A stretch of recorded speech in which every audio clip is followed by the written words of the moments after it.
In all that family now, the only person who has a seed of leadership is Winnie Odinga. Yes, others are not leaders.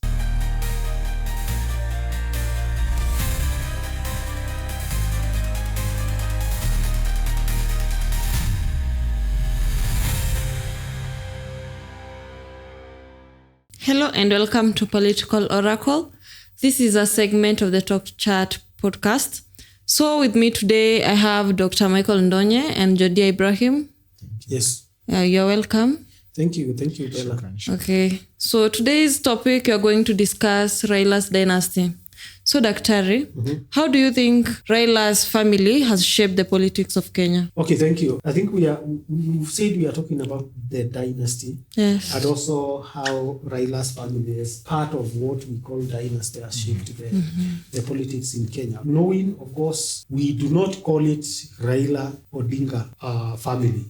Because much as we speak, we need to realize the first person who created the name in that family is not Raila Odinga. It is actually his father. It means Jaramogi Odinga's father is still bigger than the name of Raila Odinga. Okay? It's only that this generation may not know, but Jaramogi Odinga's name was bigger.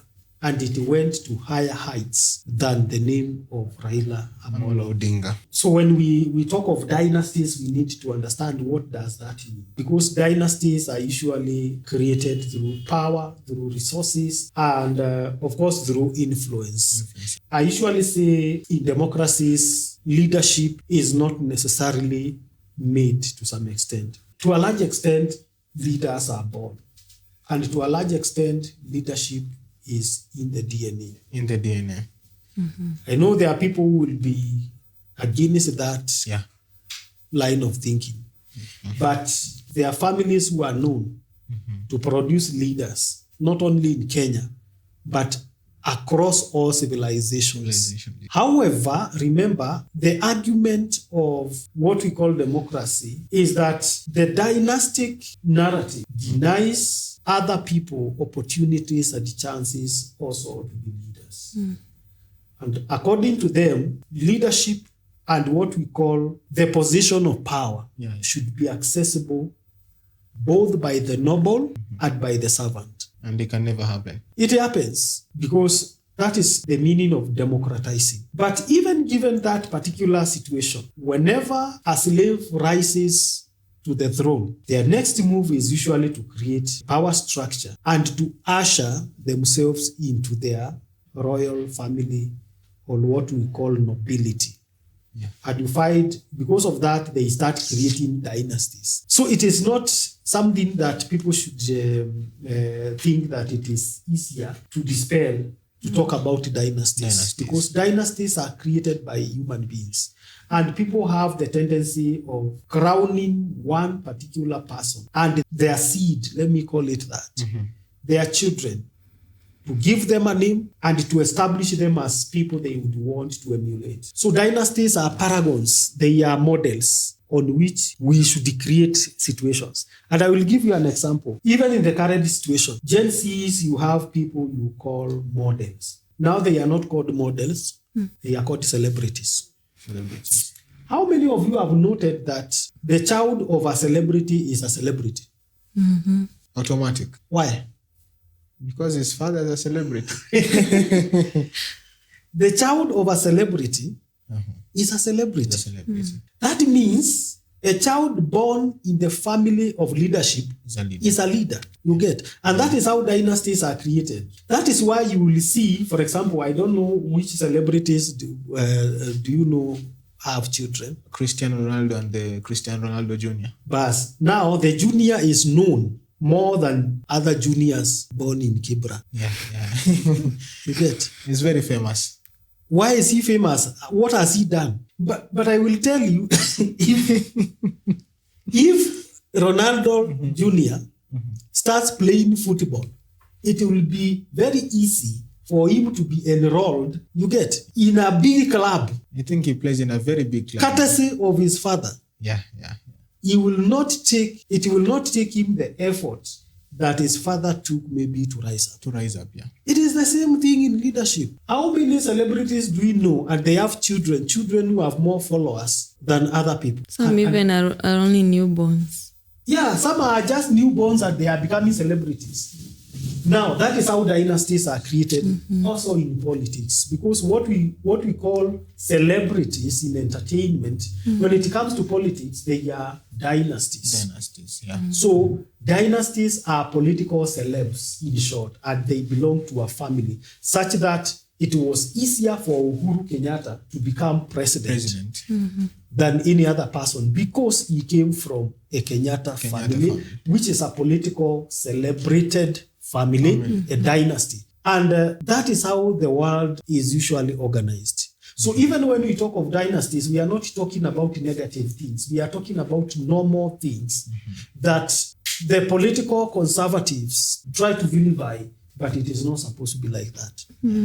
And therefore, now we come back to our question, the Odinga dynasty. What is the influence of that dynasty? And of course, they have been ruling Luo Nyanza. And that is why Raila Odinga's siblings, all of them are leaders. On that note, to ensure the longevity of a dynasty, there has to be an heir. Yeah. So let's talk about the potentials. The potentials of the ones that are going to take after Raila to ensure the power is concentrated in the family so that the dynasty remains. Let's look at the likes of Rosemary, Raila Jr., Oburu Odinga. Who's likely to take the mantle? Fortunately or unfortunately, the only person that Odinga left as a leader was Raila Odinga. The rest are not leaders. They ride on the name. They are not leaders. But because of association, they are leaders by association, not by conviction. Raila Odinga was not a leader because he was a son to Jaramogi Odinga. He was a leader in his own respect. These others, Oburu is a leader because Raila was a leader. Rosemary was Ruth. Yeah, Ruth is a leader because Raila, their brother, was a leader. All of them. So they are not leaders. Now come to Raila Odinga family. Raila Odinga had 4 children. The late Fidel. Then Rosemary. Raila Odinga Jr. Winnie. The only person there who has genes of leadership is Winnie. Only Winnie? Yeah. In all that family now, the only person who has a seed of leadership is Winnie. Winnie Odinga. Yes. Others are not leaders. But they can be leaders by association? No. Because they hold the name of their father? Exactly, no, but they cannot. Unfortunately, it will not go very far. Now, when you talk about the dynasty, Daktari, we are talking about, the dynasty, it follows bloodline. Sasa, tumeona kwamba familia ya Raila, the only person and is not 100%, is the only potentials to be the dynasty of Luo Nyanza. To carry on that family, leadership to the next level is Winnie. So it means if Winnie fails, then that it will be the end. It will be the end of Jaramogi. Yeah. Okay. It will be the end, unless now it comes again in future. Because let me tell you, genes are recessive. I don't know whether you remember when you were talking about the recessive and dominant genes. Do you remember that biology? Yeah. That there can be an albino in your family, but at one generation, all of you are normal. Then later you see an albino. You get? Yeah. So the gene could be there, but it cannot be hidden in Raila Odinga. It can be hidden in Raila Odinga Jr. It can be hidden in Rosemary. It can be hidden in Oburu and their sons. You get. But as we speak now, the only person who is dominantly showing themselves as a person who can take leadership directly is the last born of Raila Amolo Odinga. Others are not interested. Can we say that the late Raila maybe failed to prepare his son? He did not fail. Okay. Because leadership, you cannot prepare someone to be a leader. But we have seen the likes of Mombasa, Sharif Nasir prepared Abdul Swamad, now is the governor. We have seen the likes of Kina Gideon Moi, Kina Uhuru Kenyatta.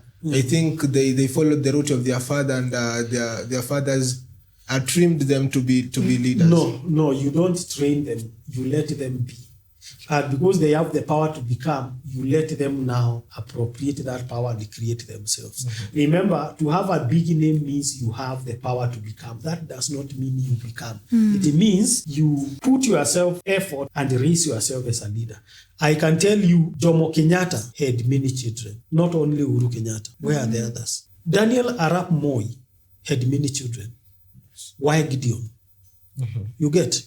Oginga Odinga had many children. Why are we talking about Raila Odinga and he was not even the eldest? You get? You go to any other situation and you realize you are mentioning of one person out of the many. It means out of the many, one of them shoots up. They all have the power to become. They all have the power to become, but one towers above others. One excels above others. And that is the person who carries the leadership to the next level. So even if it is a family thing, remember, others enjoy the fruits of the power. They fight up over the wealth. But there is one who actually is able to fight for the continuity of the power and the wealth. And that is how dynasties work. So with Raila going, now the future of the Jaramogi Oginga Odinga's dynasty, now it lies within that one girl, Winnie.